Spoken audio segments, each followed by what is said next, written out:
नमामि धन्वन्तरिमादिदेवम्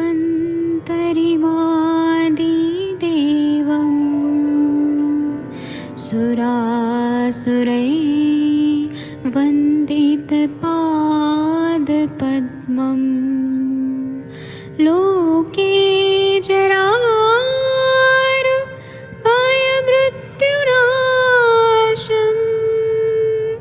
दातारमीशम्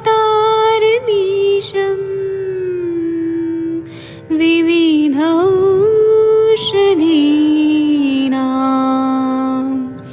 शङ्खं चक्रं जलौकां दधतं मृतघटं चारुतोर्भैश्चतुर्भे सूक्ष्मस्वच्छादिरुद्यं शुकपरिविलसन्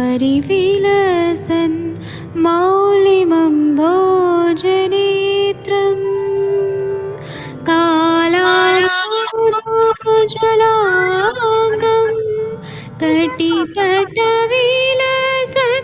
चारुपीताम्बराढ्यं वन्दे धन्वन्तरिन्त्रम् निखिलगदमिव प्रौढदावाग्निनीलम्।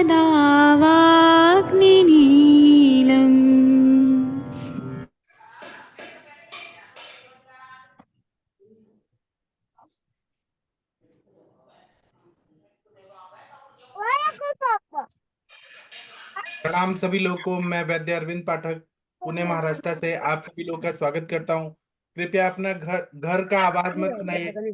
सब रिकॉर्ड हो रहे हैं। डॉक्टर रेखा मैम, महेंद्र सर, सब रिकॉर्ड हो रहे हैं। अपना घर का आवाज मत सुनाइए। ऐसे लग रहा है मछली बाजार में हम लोग खड़े हैं। सब लोग म्यूट करिए, सभी लोग म्यूट करिए। आप लोग डॉक्टर हैं, सब लोग अपने सारे जो भी है ना, अपना म्यूट पे ध्यान रखिए। यहाँ सब आवाज रिकॉर्ड होता है। कोई बच्चा रो रहा है, कोई लड़ाई झगड़ा हो रहा है घर में, ये सब नहीं चलता ना यहाँ पे। आयुष दर्पण का प्लेटफॉर्म में कोई भी चीज, अनावश्यक चीज नहीं रिकॉर्ड होना चाहिए। एक बार तो क्या हुआ, पति पत्नी का झगड़ा रिकॉर्ड हो गया और पूरा यूट्यूब में भी चला गया। तो ऐसे ध्यान रखिए, घर की बात घर में ही रहनी चाहिए। ठीक है, आप लोग म्यूट रखा करिए। झगड़ा करना है तो करते रहिए, प्यार से रहना है प्यार से रहिए, लेकिन यहाँ सबको पब्लिकली मत सुनाइए। लोग यहाँ सुनने आते हैं लेक्चर्स, और आप लोगों का अनावश्यक चीजें, फिर आप लोगों के बारे में सब सीक्रेट पता चल जाएगा कि यहाँ ये लड़ाई होता है इनके घर में। ठीक है, तो आज हम लोग ना विल्सन डिजीज, इसके बारे में बात करेंगे। विल्सन डिजीज बहुत सारे बच्चों को आजकल हो रहा है। तो इस पे एलोपैथी में कोई भी इलाज नहीं है, कुछ भी इलाज नहीं है। ऑटो इम्यून डिजीज है, और वो बोलते हैं कि एक बार बीमारी हो गया तो हो गया। तो हम लोग आयुर्वेद के चिकित्सक हैं। आयुर्वेद के चिकित्सक लोग हमेशा चिकित्सा पे ध्यान देते हैं। तो हम लोग इटियोलॉजी देखते हैं। हैरिसन में क्या बताया है, Harrison books of internal medicine में क्या बताया है वो मैं पहले बताऊंगा, और उसके बाद में हम लोग डिस्कस करेंगे। तो विल्सन डिजीज जो है वो एक जेनेटिक डिसऑर्डर है, जो शरीर से एक्स्ट्रा कॉपर जो है, ताम्र, उसको निकालने में हार जाता है, थक जाता है। वो एक्स्ट्रा कॉपर निकाल नहीं पाता है।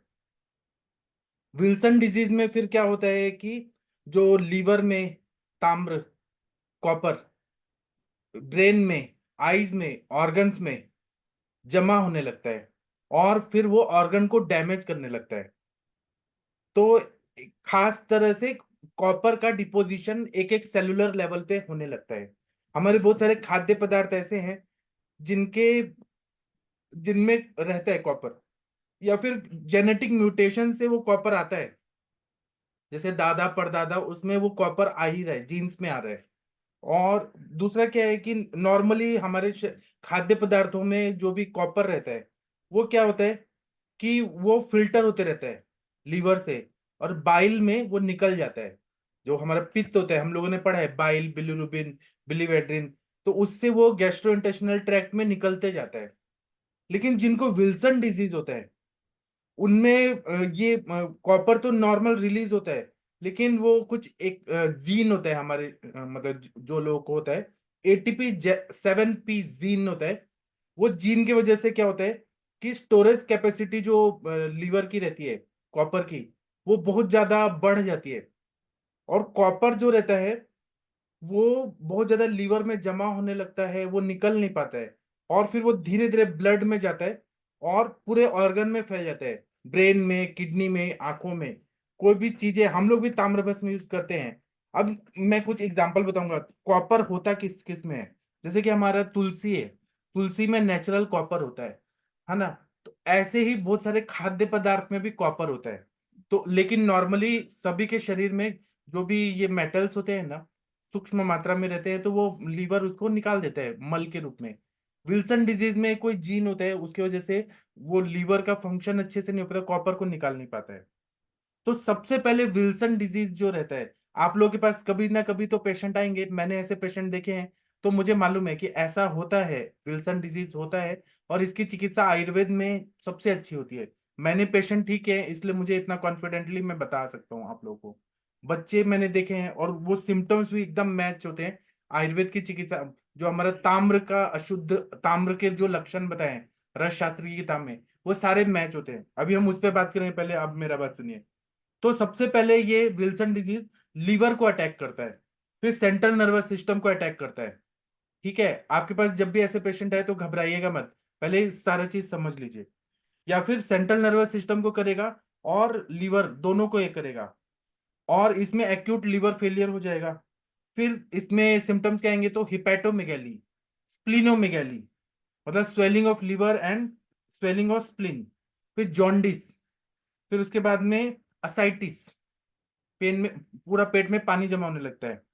फिर कहीं पर भी जख्म होना, वो जख्म हील ना होना, और थकावट। इसी तरह से अगर नर्वस सिस्टम में हो जाए तो problems with speech, swallowing, physical coordination, मतलब ब्रेन से सिग्नल जा रहे हैं लेकिन हाथ नहीं उठा पा रहे हैं, पैर नहीं उठा पा रहे हैं, चल नहीं पा रहे हैं, ऐसा ब्रेन का जो बॉडी का फिजिकल कोऑर्डिनेशन है वो गड़बड़ा जाता है। फिर ट्रेमर्स आते हैं बहुत ज्यादा, मसल्स में स्टिफनेस आती है, फिर बिहेवियरल चेंजेस होते हैं। इसी तरह से मोटर, जो सिस्टम है अपना, सेंसरी नर्व और मोटर नर्व। तो मोटर डिफिसिट्स क्या होते हैं कि किसी को ना ये होता है कि कोऑर्डिनेशन नहीं होगा, मुंह से लार निकलना, ड्रूलिंग जो बोलते हैं वो होगा, कोरिया होगा, डिस्फेजिया, कुछ भी चीज निगलने में तकलीफ होगा, फिर जॉइंट पेन होगा, फिर मसल्स में टोन अच्छे से नहीं आएगा। इसके साथ में और क्या होता है, तो अनीमिया होता है, पूरा रक्त स्त्रोत की सारी दुष्टि है यहाँ पे, और मज्जा की दुष्टि है। तो अनीमिया होगा, लो प्लेटलेट काउंट रहेगा, लो ब्लड सेल काउंट रहेगा, डब्ल्यूबीसी कम रहेगा, फिर ब्लड क्लॉटिंग नहीं होगा या स्लो होगा। फिर उसके बाद में high level of amino acids, protein का जो ब्रेकडाउन होकर अमाइनो एसिड होता है वो ज्यादा बनेगा शरीर में, प्रोटीन ज्यादा बनेगा, यूरिक एसिड ज्यादा बनेगा, कार्बोहाइड्रेट ज्यादा आएगा, यूरिन के थ्रू वो सब निकलते जाता है। फिर प्री मैच्योर ऑस्टियोपोरोसिस, ऑस्टियोपोरोसिस मालूम होगा आप लोग को, पोर्स पोर्स होने लगते हैं, उसका पूरा अस्थि क्षय होने लगता है। फिर उसके बाद में अर्थराइटिस, जॉइंट पेन होने लगता है। तो इसके वजह से क्या होता है, और फिर ना एक, एक और आंखों में ये काइसर फ्लैशर रिंग्स, केफ रिंग होता है आंखों में, जिसकी वजह से पता चलता है आंखों को देख के कि एक रिंग बन गया है आंखों में। वो विल्सन डिजीज को, जो कॉर्निया होता है ना, उधर एक रिम जैसा बन जाता है गोल, अपने कॉर्निया के चारों ओर। तो पता चल जाता है कि इसको विल्सन डिजीज है। ऐसे मैंने पेशेंट देखे हैं, बच्चे देखे हैं, बड़े भी देखे हैं। तो वो विल्सन डिजीज से बहुत परेशान थे, उसका क्योर ही नहीं होता है।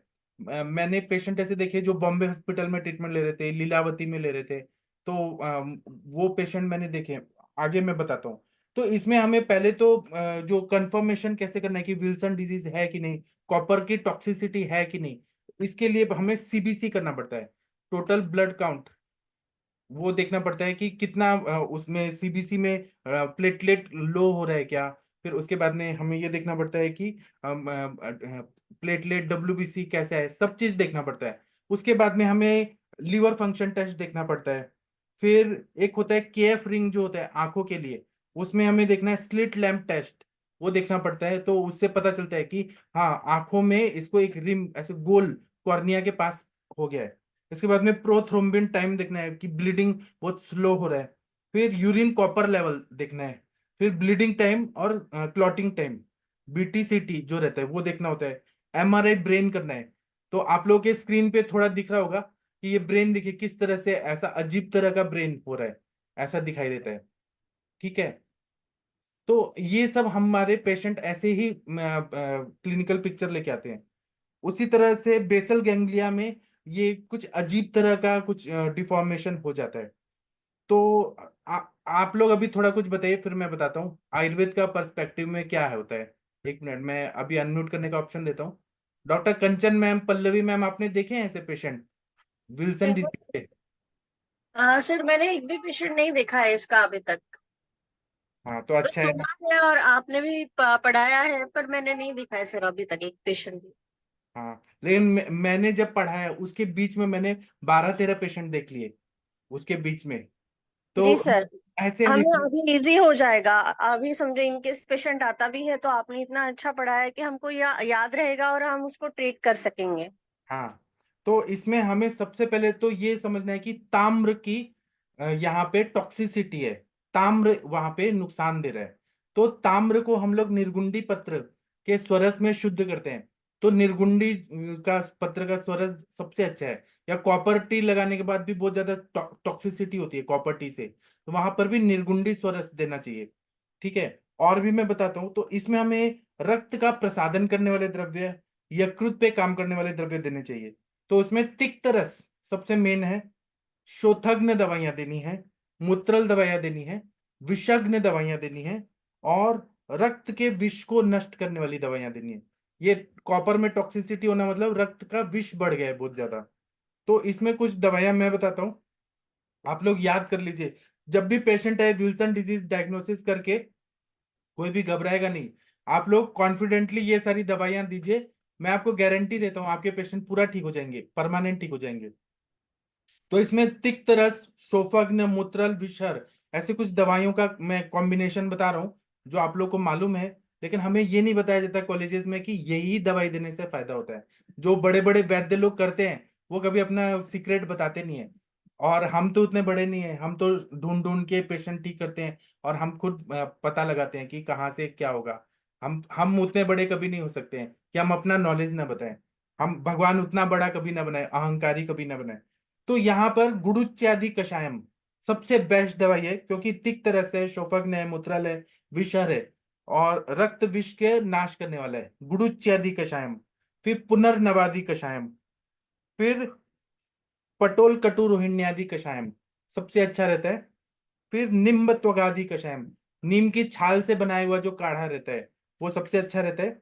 भूनिम्बादि कषायम सबसे अच्छा है, जो अष्टांग हृदय कुष्ठ चिकित्सा में बताया बहुत अच्छा काम करता है। फिर लघु पंचमूल का कषाय, फिर जम्बीरादि पानीयम, फिर निर्गुंडी कषाय, मैंने बोला ना निर्गुंडी कषायम।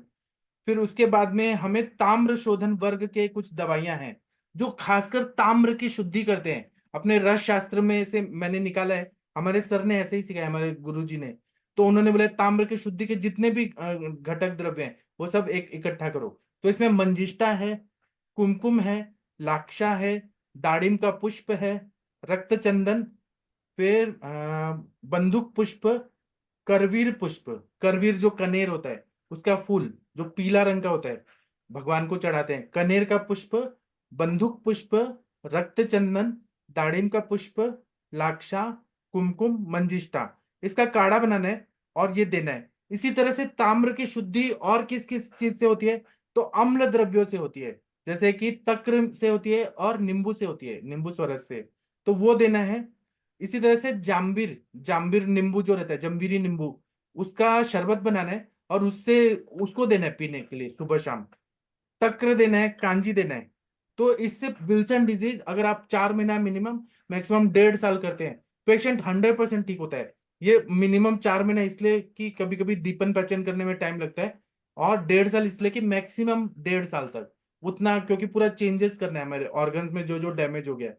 तो इसीलिए, क्योंकि आईज को भी इफेक्ट कर रहा है, हार्ट को भी कर रहा है, किडनी को कर रहा है, लीवर को कर रहा है, सेंट्रल नर्वस सिस्टम को कर रहा है। तो हमें तो सारे ऑर्गन्स में, बोन्स में भी कर रहा है, ऑस्टियोपोरोसिस वगैरह कर रहा है। तो हमें तो पूरे ऑर्गन्स को अच्छा करना है ना।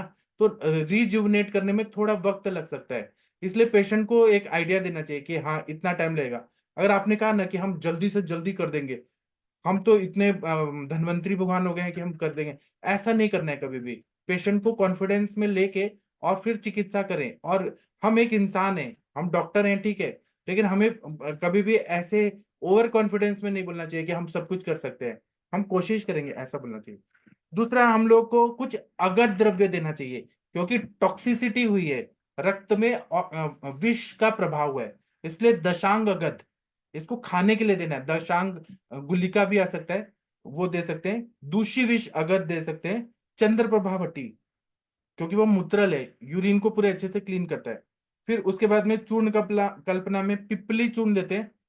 भृंगराज चूर्णम, भृंगराज का चूर्ण। फिर नीली चूर्णम, नीली वृक्ष का जो पंचांग रहता है उसका चूर्ण दे सकते हैं। नीम का त्वक चूर्ण, कड़ूलिम जो रहता है उसके त्वक चूर्ण, क्योंकि तिक्त रस है, पूरा रक्त को शुद्ध करता है। फिर गुड़ पिपली, जो भेषज रत्नावली में बताया, गुड़ पिपली योग। फिर उसके बाद में कुछ लेह देते हैं, जो द्राक्षादि लेहम, दशमूल हरित की, वो देते हैं।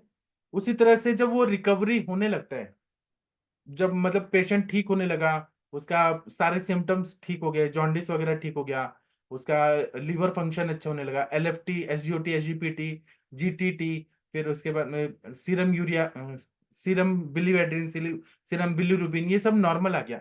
जब रिकवरी फेज में है तो हम लोग उसको बस्ती दे सकते हैं, सहचरादि तेल का, या शरपुंखा बिल्वादी लेहम, ये खाने के लिए दें। शरपुंखा बिल्वादी लेहम, ये विषग्न प्रभाव देता है, तो अगध द्रव्य है। शरपुंखा सबसे बेस्ट होता है। फिर विरेचन देना है, हमें शरीर से टॉक्सिसिटी निकालनी है। और जॉन्डिस भी होता है क्योंकि लीवर की पैथोलॉजी है, तो कल्याणक गुड़म, ये दे गर्म पानी के साथ। और अगर ना बहुत ज्यादा ऐसे झटके आ रहे हैं, ट्रेमर्स आ रहे हैं, तो सहचरादि तेल को अभ्यंग करें। इसी तरह से अगर इसमें और भी अच्छा करना है तो पिपली रसायनम, पिपली लेहम दे, वो अच्छा रहता है। चित्रक रसायनम। उसी तरह से कॉपर वाले जो फूड हैं, अब कॉपर किस में पाया जाता है, तो सबसे ज्यादा मशरूम में पाया जाता है। मशरूम नहीं देना है पेशेंट को 1.5 साल तक। जो मशरूम खाते हैं उनको कॉपर टॉक्सिसिटी होके विल्सन डिजीज होने का चांस रहता है। लेकिन सभी को ऐसा नहीं है। विकार विघात भाव का भाव या अभाव होना उस पर डिपेंड करता है। बॉडी में रेजिस्टेंस इम्यूनिटी कैसा है उस पर डिपेंड करता है। लेकिन हमारे पास विल्सन डिजीज के पेशेंट है, तो उनको आप मशरूम खाने के लिए मना करिए, ठीक है। उसके बाद में नट्स खाने के लिए मना करिए। चॉकलेट नहीं खाना है, चॉकलेट में बहुत ज्यादा कॉपर रहता है। फिर ड्राइड फूड, फ्रूट, जो सूखे हुए जो फ्रूट्स रहते हैं, ड्राई फ्रूट्स, जैसे कि पिस्ता हो गया, बादाम हो गया, काजू हो गया, अखरोट हो गया, ये जो रहता है ना, छुहारा हो गया, उसमें कॉपर बहुत रहता है, तो ड्राई फ्रूट नहीं देना है। और जो लोग लीवर खाते हैं, ये भेजा खाते हैं, मुस्लिम लोग जो खाते हैं ना, लीवर बहुत खाते हैं, तो उनको कोई भी प्राणी का लीवर नहीं देना है। और जो लोग शेल फिश खाते हैं उनको नहीं देना है, क्योंकि उसमें कॉपर रहता है। उसी तरह से कॉपर के लोग क्या करते हैं, तांबे के बर्तन में पानी रखते हैं रात भर और वो पीते हैं, तो वो नहीं पीना है। तांबा का कोई भी बर्तन यूज नहीं करना है। और कोई भी चीज, मतलब तांबे से बनाया हुआ कोई भी ग्लास हो गया, कप हो गया, प्लेट हो गया, उसको पूरी तरह से वर्ज करना है। ऐसे अगर करते हैं तो विल्सन डिजीज ठीक हो जाता है। सबसे मेन जो है, अगध द्रव्य दे रहे हैं, दशांग अगध, दूषी विष अगध, चंद्र प्रभावटी, और जो मैंने बताया ना, ताम्र के शुद्ध करने वाले सारे द्रव्य, मंजिष्ठा, कुमकुम, लाक्षा, दाड़िम पुष्प, रक्तचंदन, फिर बंदूक पुष्प, करवीर पुष्प, ये खासकर बताया है। और ये सब चीज मिल जाता है। हाँ कंचन मैम, अब आप कुछ बोलना चाहेंगी इस टॉपिक पे? बहुत अच्छा बताया सर आपने। मतलब यहाँ पे हमें विशेषज्ञ ही चिकित्सा करनी है, शोथ चिकित्सा करनी है, मूत्रल दवाइयाँ देनी है, और बहुत अच्छे जो भी आपने कल्प बताए बहुत ही अच्छे बताए। और सर ये बहुत अच्छा है कि हम अगर हम भूल भी जाते हैं ना, तो आपका लेक्चर रिकॉर्ड रहता है ना यहाँ पे, तो बहुत अच्छा होता है हम लोगों के लिए कि हम उसको पीछे जाके हम देख सकते हैं। अगर 1 मंथ के बाद भी मेरे पास पेशेंट आता है, मैं आधी चीजें भूल जाती हूँ, तो ये रिकॉर्डिंग में सुन सकती हूँ। बहुत अच्छा बताया सर आप। जी। अभी देखिए आप लोग, ऐसा देखिए, आप लोग के स्क्रीन पे दिख रहा है, विल्सन डिजीज होता है, उससे पार्किंसन डिजीज भी होता है, उसका इफेक्ट कॉपर टॉक्सिसिटी से। फिर जो मैंने के एफ रिंग्स बताया, आंखों में ऐसे गोल, ऐसे राउंड, ऐसे रिम जैसा दिखता है कॉर्निया के बॉर्डर पे। फिर ऑस्टोपेनिया होता है, जॉइंट पेन होता है, लीवर सेरोसिस होता है, सारा कॉपर टॉक्सिसिटी से होता है। और बहुत ही डेंजरस बीमारी है, जेनेटिक बीमारी है। इसका एलोपैथी में इलाज नहीं है, पूरी दुनिया में नहीं है, कोई भी नहीं इसको ठीक है, केवल और केवल आयुर्वेद में इसका चिकित्सा है। क्योंकि आयुर्वेद में हम लोग ताम्र की शुद्धि करते हैं, और हम हमारे आचार्य लोग को ये क्या है, तुलसी सेवन मना। हाँ, तुलसी भी नहीं खाने को बोलना है, राजकुमार जी बोल रहे हैं। क्योंकि हमारे आचार्य लोग थे, बहुत रिसर्च करते थे, जब उन्होंने रस शास्त्र बनाया आचार्यों ने, नागार्जुन आदि लोगों ने, तो उन लोगों को मालूम था कि ऐसे ऐसे प्रॉब्लम्स हो रहे हैं। तो उन लोगों ने इसका नाम नहीं रखा विल्सन डिजीज, लेकिन उन्होंने लिखा कि अशुद्ध ताम्र खाने से ये बीमारी होती है, ये होता है, अपने भाषा में लिख दिया है। अब हमें पहचानना है कि विल्सन डिजीज मतलब अशुद्ध ताम्र जा रहा है, या ताम्र शरीर को साथ में नहीं है, असाथ में है, इसलिए इसकी चिकित्सा इस तरह से करनी है। ठीक है, कोई भी चीज, हम आयुर्वेद में ऐसा नहीं है कि नहीं इलाज है, सब चीज का इलाज है। हमें वो एक दृष्टिकोण चाहिए कि हम कैसे बीमारी को समझते हैं, कैसे इलाज करते हैं। मैं भी ऐसे बहुत ज्ञानी विद्वान नहीं हूँ, मैं बहुत सारे पेशेंट ठीक किया हूँ और मैंने अपने गुरु लोगों से सीखा है, तो फिर इसलिए मुझे आता है। आप लोग भी सीख रहे हैं, आप लोग भी विद्वान हो गए। तो फिर जब आप प्रैक्टिस करेंगे, पेशेंट देंगे, तो आप लोग को भी मालूम हो जाएगा कि इसका इलाज है परमानेंट। हाँ, किसी को इस टॉपिक पे बोलना है क्या, विल्सन डिजीज पे? कम से कम आप लोग के दिमाग में ये तो बीमारी आ गया कि विल्सन डिजीज मतलब कॉपर टॉक्सिसिटी से होने वाली बीमारी, तो इसमें ये इलाज करना है। डॉक्टर मनीषा मैम, आपने पेशेंट देखे हैं कभी विल्सन डिजीज के, या कोई और बताइए कुछ? मनीषा मैम सर बोलिए। अभी तो बहुत अच्छा बता रहे हैं आप। जी सर, प्रणाम सर। बहुत अच्छा बता रहे हैं सर, बहुत सारी जानकारियां हमें नई नई मिल रही हैं और हाँ, अभी हम सुनना ही चाहेंगे सर। अभी क्योंकि आपका ना, सुनेंगे। मैंने जो पेशेंट देखे, वो ये जी नॉर्मल लोगों को नहीं देखे। मैंने मेरे पास जो पेशेंट आए थे, वो बॉम्बे स्टॉक मार्केट के परिवार था। मतलब वो लोग के पास करोड़पति मल्टी बिलियनियर लोग हैं। तो उनके बच्चों को ये हुआ, तो उनका खान पान मैंने देखा। तो वो लोग रोज मशरूम खाने वाले लोग, फॉरेन में उल्टा पुल्टा शेल फिश खाने वाले लोग, चॉकलेट खाने वाले लोग, जो भारतीय खाना जो खाते हैं नॉर्मल, उनको ये बीमारी नहीं होती है, ज्यादातर तो नहीं होती है। लेकिन जो लोग बाहर में जाके चॉकलेट्स खाते हैं, अलग अलग तरह के चॉकलेट खाते हैं, मैं ये नहीं बोल रहा हूँ कि सबको ही होता है, कुछ कुछ के शरीर को साथ में नहीं होता है प्रॉपर। तो मशरूम खाते हैं, नट्स खाते हैं, ड्राई फ्रूट ज्यादा खाते हैं, या फिर शेलफिश खाते हैं, तो उनको ये ज्यादातर पाया जाता है। सर, मैं एक इसमें वो रखूंगी जी। कि जैसे हम किसी भी पेशेंट को देते हैं, अब इतना हम डायग्नोस नहीं कर पाते बहुत अच्छे से सर, लेकिन कभी कभी हम असाध्य समझ करके छोड़ देते हैं।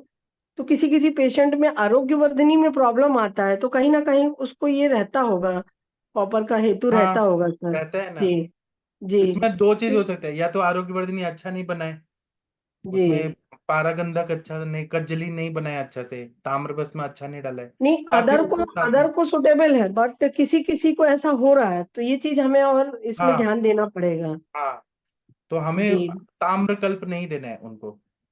जी जी जी। बहुत बढ़िया सर, बहुत अच्छा। हम लोग तो ये सब कलेक्शन करके रख रहे हैं, अब हम लोग भी अब आगे लोगों को भी देंगे ये जानकारी।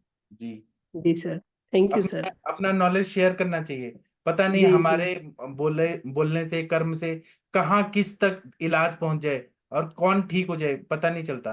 अपना नॉलेज शेयर कर देना चाहिए सब। जी हाँ, जी जी। ठीक है, थैंक यू मैम। और कोई कुछ बोलना चाहते हैं? गंगवार सर, प्रज्ञा मैम, आपने पेशेंट देखे हैं क्या विल्सन डिजीज के? या हरीश बत्रा जी, आपने देखे हैं? अगर नहीं देखे हैं तो कोई बात नहीं, हम हमारे पास आएंगे पेशेंट तो हम देखेंगे। ठीक है, मैंने बहुत सारे पेशेंट देखे हैं, तो मुझे तो मालूम है ये ठीक हो जाते हैं पेशेंट, मिनिमम 4 महीना, मैक्सिमम 1.5 साल लगता है, तो ठीक हो जाते हैं। ठीक है, तो मैं अभी सेशन बंद करता हूँ। अभी इस पे आप लोग जब पेशेंट देखेंगे, तब हम लोग और डिस्कस करेंगे। अभी मैं सेशन बंद करता हूँ। अभी एक दिन में एक ही टॉपिक, मैं अभी और भी लेक्चर ले सकता हूँ, लेकिन हम 8:15 बजे फिर क्या करेंगे, तो उस टाइम पे मैं कुछ और चीज बताता हूँ। तो अभी सेशन बंद करते हैं। थैंक यू, प्रणाम सभी लोगों को, प्रणाम। Madam sir.